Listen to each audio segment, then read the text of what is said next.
Grade 12 learners, welcome back to another learning episode for this Quarter 2, Week 3, Lesson 3. Our topic this week deals about situated freedom. So join with me today as we're going to discover more about our topic. From MELT 5.1, which is to show situations that demonstrate freedom of choice and the consequences of their choices. At the end of this lesson, you are expected to define situated freedom according to Merleu, Ponty. Next, make decisions based on high moral standards and practice responsibility and accountability towards our choices. Before we proceed to our lesson, let us review first on what you've learned from our past. So let's answer these questions. What are the two keys that empower freedom from an individual? So let us find the answers from the quote below. As it reads, before every great reward comes the footprints of persistency, consistency, perseverance, courage, faith, and patience. So which do you think of these words represent the keys that empower the freedom of an individual? The correct answer is yes, perseverance and consistency. So our last discussion deals about absolute freedom. As we all know, absolute freedom means the act of free will to choose. And we all know that we cannot avoid the fact that we do have this act of choosing. So whatever we do, whatever choices we make, whatever projects in life are to be made, if we fail, we have the choice to stand up and continue the journey. After all, we are free. We shall live our life not in bad faith, but with authenticity. So, we have the two extreme realities of freedom. And we are reminded in our lesson last week that we have this freedom from theological perspective, which we call determinism, and the freedom from aesthetic view, which is existentialism.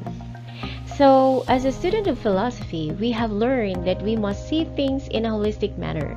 We have seen both sides of freedom. That's why let's stand at the neutral part of the discourse. We'll look at these two concepts from above and we shall stand in between. Now, moving on to our pre-activity, before we start discussing our new lesson, I want you to answer these three questions in multiple choice. So choose the letter of your correct answer.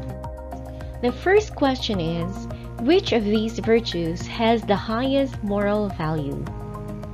A. Respect, B. Love, C. Anger, and D. Patience. The correct answer is B. Love. The second question, who among these people constituted the idea of situated freedom? A. Martin Buber, B. Max Scheler, C. Maurice Merleau-Ponty, and D.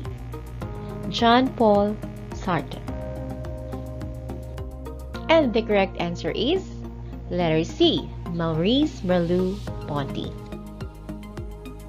The third question, which of these is or are the base of our choices? A. Moral standards or values. B. Desires. Letter C. Our intellectual choices. And letter D. Our favorites. And the correct answer is letter A. Moral standards or values. Let us remember that our freedom depends on a given situation. There is neither pure determinism, characteristics of a thing, nor the absolute choice of pure consciousness. So situated freedom falls at the center of things, that freedom is relatively true only with a given situation. So this philosophical concept came from the idea of Maurice Merleau-Ponty, a contemporary of Jean-Paul Sartre. So, he is asking, when then is freedom? So for him, to be born is both to be born of the world and to be born into the world. Simply means we exist for a purpose, and that purpose is relatively to every being. So our existence does not end with existence alone, but it is a gateway towards coexisting with other beings. So it means there is sharing with each other's essences of well-being. He also added that the world therefore is already constituted but not completely. So it's already constituted because before us are possibilities for us to choose our being in the world. So our world is a given world, predetermined, created even before us. All that is in this world are constituted for a purpose or a reason. So when we exist, we coexist with all the possibilities that this world may offer.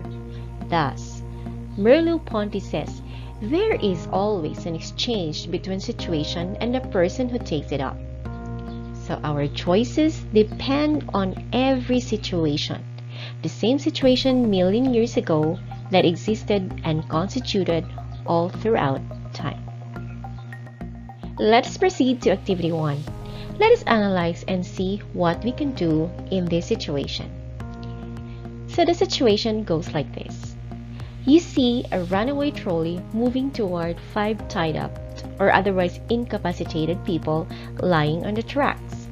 You are standing next to the lever that controls a switch. Now if you pull the lever, the trolley will be redirected onto the side track, and the 5 people on the main track will be saved. However, when there is a single person lying on the side track, you have 2 options to make. Do nothing and allow the trolley to kill the 5 people on the main track, or you pull the lever, diverting the trolley onto the side track where it can kill only 1 person. Now, I want you to make your choice, whether you're gonna save the 5 people or you're gonna save 1 person. So let's imagine what could be the effect of your choice. So, in case you choose to save these 5 people to live, then only one of the other side of the railroad, you simply value a larger scale of life. It is true, 5 lives are valuable than 1, and we cannot argue with that. So when we speak of religious beliefs like karma, choosing a large number of people to save means to receive a greater effect is a good karma. So when we give importance to more people, it means we may receive good blessings even better. However, what if, let us change the situation. Now, your choice to save this 1, then the other 5 people is a different story. Here comes the idea of situated freedom. So our choice depends on a given situation. Now let us modify the situation. What if this 1 person is your mother, or maybe a father, a brother, a sister, or a close friend, and all the other 5 people are corrupt government officials? Would you still value a larger scale of life?